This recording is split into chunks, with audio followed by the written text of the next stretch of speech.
Bon, je vous cache pas que j'avais les yeux bien humides quand même il y a quelques minutes pour la toute dernière de Dustin Poirier et après un combat encore légendaire. Un de ses plus beaux combats en carrière et c'était son dernier.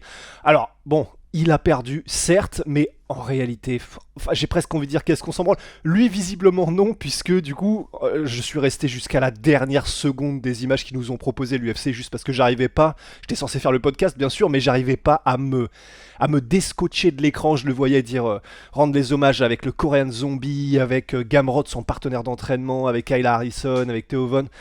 Ça me faisait du bien de voir tout le monde comme ça, là pour Dustin Poirier pour son dernier fight. Pourtant, purée, qu'est-ce qu'on a eu peur, parce que dès le début, premier round, 2 knockdowns de Max Holloway. Bon, déjà, on a compris que niveau puissance, c'était pas le même Max que la dernière fois, mais j'ai eu tellement peur que ça se finisse direct comme ça en quelques minutes. Eh ben non, l'univers, Dieu était derrière Dustin Poirier en disant non, non, non, non, en le rattrapant par le callback, non, non, t'inquiète, on a tes arrières, on couvre tes arrières, et on a eu 5 rounds de guerre, des chacun son tour. Même Dustin Poirier a mis des knockdowns aussi, un knockdown en tout cas sur Max Holloway, quelques fois où il l'a bien touché. On a eu les 10 derniers... Ah bon, attendez, je lance le générique et on en reparle tout de suite. Soit. Winamax te rembourse ton premier pari en cash si celui-ci est perdant dans la limite de 100€ et en plus avec le code LASSUR10, 10€ supplémentaires en cash. Attention, les jeux d'argent sont interdits aux mineurs. Jouer n'est pas une alternative au travail et ne permet pas de s'enrichir, donc jouez de manière responsable. Donc reprenons pour les 10 dernières secondes. En fait, c'était tellement fou parce que pour la première fois, en tout cas en tant que spectateur de MMA de ma vie, c'était la première fois où on savait tous que si ça arrivait dans les 10 dernières secondes, il allait y avoir on pointe le centre de la cage et on y va. Et c'était fou parce que même à genre une fois que la dernière minute était passée, on voyait Dustin Poirier qui regardait l'horloge, tout le monde, le public les décibels qui commencent à monter petit à petit parce que tout le monde sait ce qui est sur le point d'arriver. Pourtant eux ils continuent d'envoyer des bombes, Max et Dustin. Et genre à, je sais pas, 15 ou 17 secondes de la fin, on sent que... Mais vraiment j'ai eu des frissons parce que on savait, tout le monde savait. Et là les deux légendes absolues de l'UFC s'arrêtent, se posent, se tapent dans les mains en mode bon, et ben voilà, j'imagine qu'il faut qu'on y aille. Et ils ont envoyé pendant les 2-3 premières secondes de l'échange, et d'ailleurs Max et Dustin ont bien touché, et juste ensuite Dustin a collé, parce que je pense qu'il s'est dit en vrai la flemme quand même de sortir soit par KO sur civière pour mon dernier combat, et comment lui en vouloir. Alors oui, bien sûr, on aurait voulu avoir un KO machin, mais en vrai, il y a un monde parallèle où Dustin Poirier est KO inanimé à terre, limite avec des tremblements. En vrai, il y a un monde où ça arrive, on n'en veut pas. Donc, bien évidemment qu'on lui en voudra jamais d'avoir collé quand même les dernières secondes. Mais en tout cas, même avant ça et avant ce moment qui était incroyable quand même, parce que par l'anticipation, un combat mais de malade mental. Donc, dès le début, effectivement, déjà, avant même que le combat commence, on a compris... Le gabarit de Max Holloway, c'était quand même quelque chose. Là, il était donc plus gros, plus énorme, mais même sec que Dustin Poirier. Et effectivement, on a eu tout ce qu'on voulait et qu'on espérait, c'est-à-dire les deux ont eu des versions améliorées par rapport à leur dernier combat, mais simplement celle de Max était encore plus puisqu'il avait son jeu en kick, notamment il a beaucoup gêné Dustin Poirier avec ses kicks et notamment ses gros kicks en interception, des middle, low kick un petit peu moins, c'était vraiment surtout des middle, il a mis quelques high kicks aussi. Quelques sidekicks pour gêner un petit peu, mais vraiment c'était un jeu qui était fait pour détruire petit à petit et saper les bras et le corps de Dustin, le faire douter lors de ses avancées, et puis oui voilà c'est ça, le faire douter mais aussi faire mal quand même le plus possible. On a eu un Dustin qui était extrêmement affûté et qui petit à petit a trouvé son rythme dans le combat, c'est-à-dire que au fur et à mesure de round, on sentait qu'il pouvait un peu plus se lâcher en envoyant de la puissance sur ses coups, ce qu'il faisait pas forcément au début parce qu'il était il y avait de l'appréhension par rapport à ce que renvoyait Max, qui avait un coup d'œil et une vitesse et une puissance. Vraiment, c'était Max en lightweight avec cette forme-là, il est vraiment, vraiment, vraiment flippant. Et donc on a eu comme ça, alors, je vais revenir sur mes notes comme ça si jamais il y a des trucs round par round. Donc premier round, ouais voilà c'est ça, donc c'est à peu près tout ce que je viens de dire, les 2 knockdowns. Deuxième round, Poirier trouve un peu mieux sa distance et son rythme. Max reblesse Dustin sur une série de directs. Alors ouais, effectivement, là, il a eu énormément de succès, Max Holloway, sur des séries où il avançait et avec des séries de directs. Il l'a fait plusieurs fois sur Dustin, c'est passé plusieurs fois et il a eu du mal à trouver la solution Dustin. Poirier qui... Ah là oui, bah donc j'avais oublié, mais donc Poirier... Ah non d'accord, Max qui reblesse Dustin et Dustin qui tente, parce qu'il sent que ça chauffe quand même un petit peu, de mettre au sol Max, mais qui lui-même finit par se faire prendre en montée. Et il se relève ensuite, il arrive à se relever malgré tout alors qu'il était le dos au sol. Donc il se relève déjà pour la 3e fois du combat après les 2 knockdowns et après cette montée. Et on est qu'au 2e round.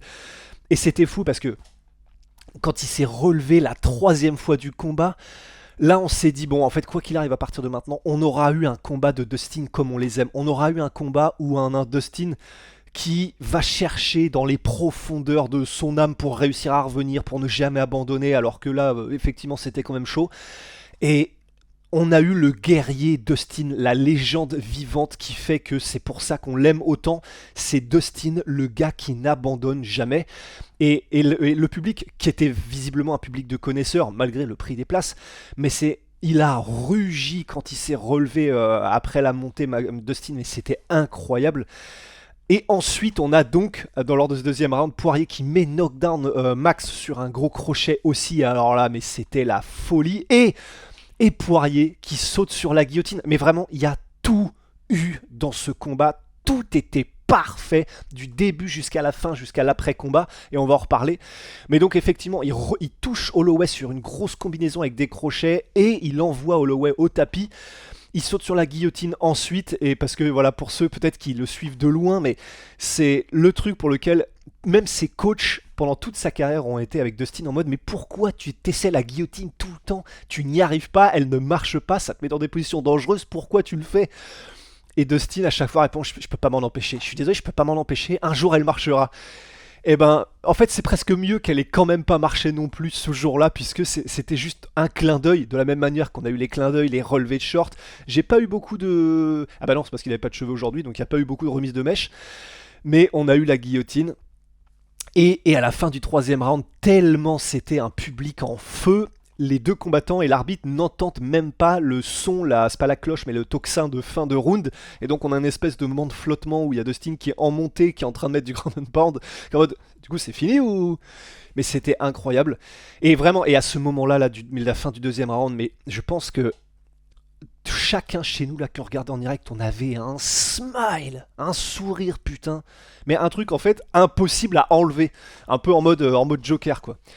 Ensuite, 3e round, voilà donc, oh là là, donc 3e round, on a Max qui commence à attraper et à choper Dustin pendant les shifts de Dustin, et encore une fois, les fameux shifts de Dustin, où en même temps qu'il avance jambe après jambe, comme s'il marchait et qu'il envoie des coups en direct en même temps, et ben Max, qui le connaît tellement bien, a réussi plusieurs fois dans le combat à l'attraper pendant ces shifts, c'est-à-dire au moment où les jambes changent, et la jambe gauche passe devant la droite ou la jambe droite devant la gauche, parce que t'as un petit moment de flottement qu'il faut réussir à choper, mais c'est vraiment c'est à la frame près comme on dit dans les speedruns, et il a réussi ça Max malgré tout. Enfin c'est voilà, bon je vais pas me répéter mais on a tellement tout eu. Ensuite on a Dustin qui continue d'envoyer un combat de fou dans tous les sens, Dustin qui crachait beaucoup partout aussi, et j'ai eu une petite pensée pour alors on n'avait pas Coco qui était là ce jour-là en photographe, mais les photographes et les juges qui étaient les premiers rangs aux côtés de la cage, je pense qu'il y en a qui ont dû attraper des glavios, mais des glavios de sang, mais finalement c'était un honneur, donc je pense qu'ils se laveront plus pendant 3 semaines, en tout cas je l'aurais fait. Donc on a Dustin voilà qui crache mais qui envoie toujours. 5e round, ça, en fait on a vraiment eu une guerre sur chaque round de toute façon, une guerre comme Dustin et Max ne savent quasiment que les faire. On a eu un petit moment, bon alors ça c'est juste pour le kiff, mais on a un moment où il y a une combinaison que Max Holloway envoie. On a Dustin qui fait sa garde, un petit peu son finish amélioré, et pendant la combinaison de Max, il le voit, il fait un petit pap comme ça, un petit pimp slap, un petit Max slap en pleine combinaison, et ça c'est tellement Dustin. Il y a eu des moments où on l'a vu pendant sa carrière mettre des espèces de... C'était quoi, des coups marteau debout, et alors que le mec est contre la cage, enfin des trucs qui sont tellement originaux, mais t'as l'impression qu'il y a que Dustin qui fait des trucs bizarres comme ça. Et donc on a eu ce fameux moment avec les 10 secondes où les deux regardent, attendent et se disent bon allez on y va. Et en plus Max... Il a même fait un truc Dustin, c'était pas juste on se serre la main, il a fait un truc comme s'ils allaient rouler en grappling, il a fait un petit poum poum comme ça en mode allez c'est parti. Voilà, bon, c'était absolument exceptionnel. Et donc ensuite il y a eu la fin, ça a sonné la fin, avec le petit accrochage en clinch de Dustin juste pour être sûr quand même de pas finir inanimé au cas où. Et ensuite on a eu, et vraiment c'est là où c'est beau, c'est que quand l'UFC veut faire les choses parfaitement et veut faire les choses bien, ils les font d'une manière qui est vraiment incroyable. Là ils avaient donc tout fait, tout, même dans l'entrée hein, d'ailleurs, parce que au moment où les deux combattants sont entrés dans l'octogone, dans la cage, Dustin est entré en premier, ouais, Dustin est entré en premier parce que c'était le challenger pour la BMF belt. Et on sentait que l'UFC, normalement, dès que le mec est rentré, ça passe à l'adversaire. Et ben là, il y a eu tout un moment où il est resté peut-être 30 secondes supplémentaires. Et donc, forcément, c'est l'UFC, c'est la production de l'UFC qui avait dit aux gars ne mettez pas tout de suite la musique de Max Holloway, laissez le public kiffer. Et c'était le cas. On a eu un Dustin qui était comme ça, qui prenait un peu l'énergie de la foule en mode Genki Dama. Enfin, c'était incroyable. Et donc, à la toute fin du combat, après le combat, on a eu Max Holloway parfait qui a fait un petit call-out pour Ilia Topuria et puis qui a dit en mode mais voilà je voulais juste dire ça rapidement mais c'est pas mon moment, c'est le moment de Max, donc parfait de la part c'est le moment de Dustin, donc parfait de la part de Max aussi, et d'ailleurs qui est revenu quelques secondes plus tard au micro en mode mais les gars pourquoi j'entends rien, enfin des trucs de chauffeur de salle du camping, mais sauf que bah du coup ça a fait le taf et c'était vraiment marrant de voir ça. Et donc on a eu toute une production faite pour Dustin Poirier avec une vidéo merci Dustin qui rassemblait ses meilleurs moments, ses meilleurs ralentis de combat, des Adesanya, Volkanovski, Anthony Smith, Amanda Nunes qui faisaient des témoignages un peu en hommage à la légende vivante qu'est Dustin Poirier, avec aussi le moment où on l'entend dire, et là ça m'a pris par les sentiments, ça m'a pris par les émotions, où on entend Dustin Poirier dire je savais pas que j'avais touché, ah non ça c'est dans la truc d'après, c'est dans son interview juste après, pardon, c'était pas dans la vidéo elle-même, mais c'est tout pareil, hein, ça aurait pu, c'est je ne savais pas, Dustin dit je ne savais pas que j'avais touché autant de monde en poursuivant mon rêve. Mais c'est des répliques de film, ça c'est des répliques de film, et en plus il y a un truc qu'a dit Adesanya dans la vidéo et qui était vraiment, et qui représente tellement Dustin, c'est à montrer à tout le monde que des gens normaux de la vie de tous les jours, à force de travail, peuvent arriver au bout de leurs rêves. Et ça, c'est tellement Dustin. Bon, il y avait du talent, bien sûr, hein, quand même, mais c'est tellement un besogneux. Et donc, il y a eu cette vidéo-là, cette vidéo... best-of, cette vidéo d'hommage de la part de l'UFC qui était incroyable. On a eu un Dustin qui était ensuite qui essayait de ne pas pleurer, qui était mâchoire serrée mais quand même qui avait les larmes, et on a eu une petite larme qui est tombée là, et parce que nous aussi derrière on était pareil, on serrait les dents en mode ouais mais quand même Dustin. Donc c'était absolument incroyable. Et oui, et avec dans la vidéo, pardon, la citation, c'était qu'il est allé chercher un rêve, il veut aller chercher un rêve, une promesse qu'il a faite à sa femme alors qu'ils n'avaient tous les deux que 17 ans, parce que même sa femme, Jolie Poirier, c'est son nom, Jolie, ils se connaissent effectivement depuis qu'ils ont 17 piges, et ils ont tout vécu ensemble. Là, donc ça fait 20 ans, 17, 37, 20 ans, ouais, ça fait 20 ans qu'ils se connaissent, 20 ans qu'ils ont tout fait ensemble, et que Dustin le répète hein, à chaque fois, mais c'est vraiment aussi grâce à elle qu'il est là, parce qu'elle l'a jamais abandonné, elle l'a toujours soutenu, etc. Donc la vidéo de l'UFC est incroyable, donc comme quoi quand ils font les choses bien, c'est fou. Ensuite, Dustin qui pose les gants sur la cage, qui fait des accolades à tous ses coachs, à tout le monde, et ensuite, et tout ça en plus sur My Way de Frank Sinatra en termes de musique. Non mais je vous dis, c'était absolument parfait, c'était tellement parfait. Et ensuite du coup il sort de la cage, aide d'honneur de tout le monde qui était, parce qu'en plus les gens sont restés hein, même pour le truc d'après combat et tout ça, enfin c'est vraiment, il y avait tellement de respect de la part de tout le monde voulait être là en fait, et il n'y a pas eu de, bon peut-être de certains, mais de rush vers le parking parce que maintenant c'est fini, on s'en bat les couilles, tout le monde restait jusqu'à la mise de gants sur l'octogone. Et puis voilà, et ensuite il dit au revoir à tout le monde, et ce qui était marrant du coup, c'est vrai, parce qu'on entendait le son lors du broadcast, mais c'était que même au moment où il est sorti de l'octogone, il est descendu, il a dit au revoir à toi, merci à tout le monde, etc., Theo Von et tout ça, et on l'entendait dire à son ami et comédien Theo Von, putain, je pensais, il y avait 2-2 après le 4ème round, je pensais que j'aurais pu l'avoir, putain. Et du coup, il y avait ce côté quand même, malgré l'émotion, malgré le fait que ce soit son dernier combat et qu'il faudrait qu'il prenne l'ambiance de machin, il était quand même, putain, j'aurais... Et parce que c'est le compétiteur en lui, quoi. Voilà pour le résumé de ce combat légendaire, de cet homme légendaire qui était Dustin Poirier, qui est toujours Dustin Poirier, voilà. Mais la carrière, en tout cas, c'est terminé. Et je pense qu'il ne reviendra pas parce que là, le pire, ce serait après tout ça qu'il aille voir l'UFC en mode en vrai, je suis chaud de revenir. Donc, non, là vraiment, c'est la meilleure manière. Bon, il aurait pu gagner, bien sûr, mais on s'en fout. La meilleure manière qu'il aurait pu avoir de prendre sa retraite. Franchement, c'est une des plus belles retraites, je pense, que j'ai vues à l'UFC. Il y en a peut-être eu d'autres, mais enfin, là, tout de suite, c'est celle qui m'a donné le plus d'émotion, je crois, en tant que retraite dans la cage. Donc voilà. Voilà pour Dustin Poirier. Merci pour tous les souvenirs, Dustin. Voilà. Qu'est-ce qu'on en aura vécu, hein. Qu'est-ce qu'on en aura vécu des trucs avec Dustin. Bon, enfin, je vais pas faire un podcast hommage, ni revenir sur tout ça. C'était le podcast de fin de carrière de Dustin. Merci à Wicked One. C'est français, c'est ultra quali. Ce t-shirt là et cette série de t-shirts oversize, c'est absolument monstrueux. J'ai les surkiffs. Merci à Holy Energy. Et là, je vais probablement bien en prendre parce que du coup, pour la journée, avec le petit manque de sommeil qui va bien, puisque hier soir, il y avait aussi la boxe anglaise, était tutti quanti. Et puis NutriPure, bien sûr, moins 20% avec NutriPure. Regardez un petit peu ce que j'ai sous le... Qu'est-ce que j'ai sous le...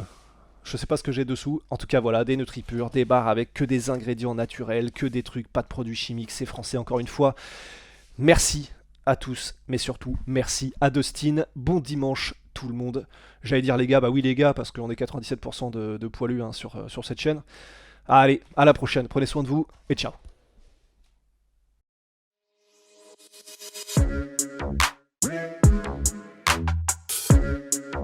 Yeah.